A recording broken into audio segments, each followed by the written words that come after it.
చెప్పండి, మీరు దివంగత ముఖ్యమంత్రి, మీరు రామారావు గారు మహానటులు, రైట్? ఇప్పుడు వస్తున్న ఒరవడిని చూస్తే ఏమనిపిస్తుంది?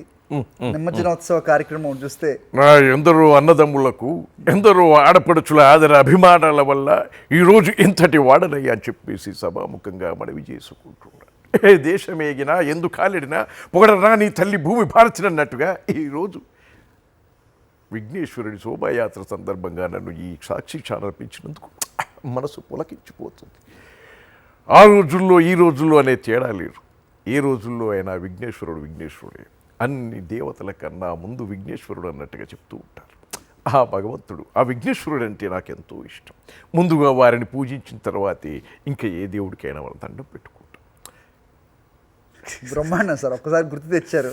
ఇప్పుడు రామారావు గారి వాయిస్లోనే సార్ ఎన్ని వేరియేషన్స్ ఉంటాయంటే, మనకి పాతాళ భైరవిలో కోర్స్ ఏజ్ పరంగా కూడా అవ్వచ్చు, ఒక రకంగా ఉంటుంది. ఆయన మిడిల్ ఏజ్లో చేసిన పాత్రలు అవ్వచ్చు, చివరి అంకంలో చేసిన పాత్రలు అవ్వచ్చు, దేనికదే అని చెప్తూ ఉంటారు. అవును, అంటే ఆయన ఒక్కొక్క టైంలో ఒక్కొక్క విధంగా మాట్లాడేశారు.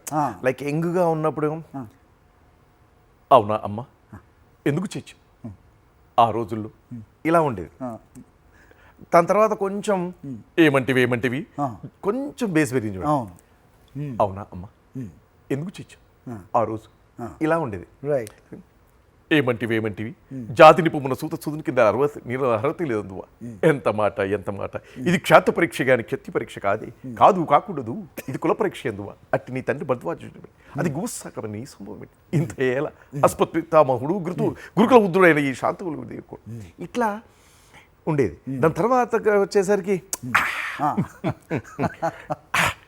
ఏమంటివి జాతి నిపమున్న స్థుతుని కింద నీరువా అర్హత లేదండువా. ఎంత మాట. ఇది క్షాత్య పరీక్ష గాని క్షత్రియ పరీక్ష కాకూడదు. ఇది కుల పరీక్ష ఎందువా. అట్టి నీ తండ్రి భద్వాజుడైన మెట్టిది అతి గుపుసాగమని నీ సంభవం ఏంటిది. ఇంత ఏలా అస్మత్ పితామహుడు గురుకుల ఉద్రుడైన ఈ శాంతలేవుడిది ఏ కులం. మట్టి కుండలో పుట్టింది కదా, ఇది ఏ కులం. కమాన్, ఈ విధంగా ఉంటుంది. సో బెదిరింపులతో ప్రజా గొంతుకను నొక్కగలరా? తెలుగువారి మనస్సాక్షి సాక్షి టీవీ.